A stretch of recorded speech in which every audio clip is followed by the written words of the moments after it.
নমস্কার, কবিতাকুঞ্জ ইউটিউব চ্যানেলে আপনাদের সবাইকে স্বাগত। আমার আজকের নিবেদন ঝড় মৈত্রেয়ী দেবী।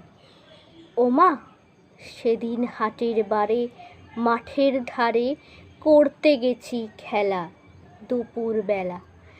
এমন সময় এলোমেলো কোথা থেকে বাতাস এলো হঠাৎ থেকে থেকে, অন্ধকারে সমস্ত দিক কেমনে দিল ঠেকে। বললে ওরা ছুটে পালাই ঘর, ওই এসেছে ঝড়।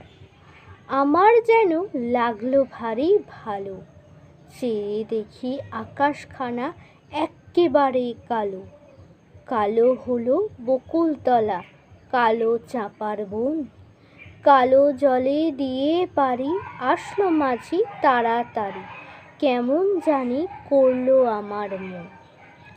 ঝড় কারে মা কয়, আমার মনে হয় কাদের যেন ছেলে কালির দোয়াত কেমন করে হঠাৎ দিল ফেলে। যেমন করে কালি আমি তোমার মেঝের উপর ঢালি। হাসলো কোমল ঠোঁটটি মেলে, ভীষণ কেমন আগুন জেলে আকাশ বারে বারে। আবার বুঝি ঘুরে ঘুরে পালিয়ে গেল অনেক দূরে 7 সাগরের পারে। নমস্কার। যারা যারা এখনও আমার ইউটিউব চ্যানেল কবিতাকুঞ্জকে লাইক শেয়ার সাবস্ক্রাইব করেননি, তারা চটপট আমার ইউটিউব চ্যানেল কবিতাকুঞ্জকে লাইক শেয়ার সাবস্ক্রাইব করে পাশে থাকা বেল আইকনটাতে ক্লিক করে নিন। নমস্কার।